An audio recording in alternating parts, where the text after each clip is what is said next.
Hi friends, welcome to Lotus Kitchen. இன்னைக்கு உருளைக்கிழங்கு வச்சு இன்னைக்கு நம்ம ஈவினிங் ஸ்நாக்ஸ் ஒன்று மொறுமொறுன்னு குர்குரே மாதிரி செய்ய போகிற வீடியோ தான் நம்ம பார்க்க போகிறோம். வாங்க வீடியோக்குள்ளே போகலாம். இப்போ பார்த்தீங்கன்னா அதுக்கு நான் 300 கிராம் அளவு 1/2 கிலோ உருளைக்கிழங்கு எடுத்திருக்கேன். அதை நம்ம நல்லா தோல் சீவி இதே போல் தோல் சீவி எடுத்துக்கணும். அப்புறம் பார்த்திங்கன்னா அதை குறுக்க கட் பண்ணி நம்ம இது மாதிரி நீளமாக கட் பண்ணி எடுத்துக்கணும். கட் பண்ணி எடுத்து நம்ம தண்ணிக்குள்ளே போட்டு கழுவி எடுத்துக்கணும். இப்போ பார்த்திங்கன்னா இது மாதிரி நீளமாக கட் பண்ணி எடுத்துக்கணும். இப்போ இதை நான் தண்ணியில் 2 டைம் வாஷ் பண்ணிட்டேன். நீங்களும் இதே மாதிரி 2 டைம்ஸ் வாஷ் பண்ணிவிட்டு கொஞ்சம் தண்ணியில் வேக வைங்க. ஆஃப் ஃப்ரை வந்தால் போதும். இது மாதிரி தண்ணியில் கொஞ்சம் உப்பு சேர்த்து வேக விடுங்க.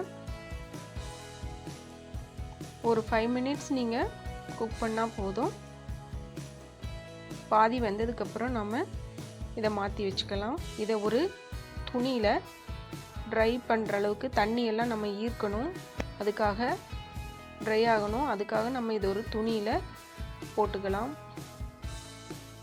துணியில் போட்டிங்கன்னா தண்ணி பூரா உறிஞ்சிடும். நான் ஒரு காடா துணியில் போட்டிருக்கேன். தண்ணி பூரா உறிஞ்சிடும்.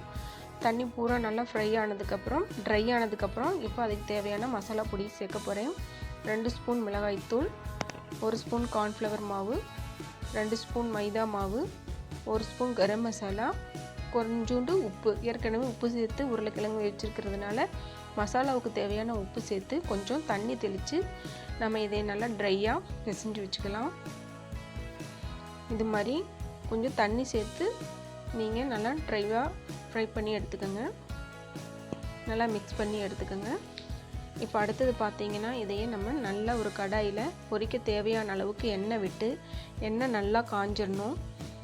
காஞ்சதுக்கப்புறம் இதையே நம்ம ஒன்றொன்னா போட்டு எடுக்கலாம். இது ஈவினிங் ஸ்நாக்ஸாகவும் நாம் சாப்பிட்லாம். சாப்பாட்டுக்கு ஏதாவது தேவைன்னா சாம்பார் சாதம், தயிர் சாதத்துக்கும் குழந்தைகளுக்கும் நம்ம ரெடி பண்ணி கொடுக்கலாம். வீட்டில் கண்டிப்பாக ட்ரை பண்ணி பாருங்கள் ஃப்ரெண்ட்ஸ். நீங்கள் முதன் முறையாக நம்ம சேனலை பார்க்குறீங்கன்னா மறக்காமல் சப்ஸ்கிரைப் பண்ணுங்கள், லைக் பண்ணுங்கள், ஷேர் பண்ணுங்கள்.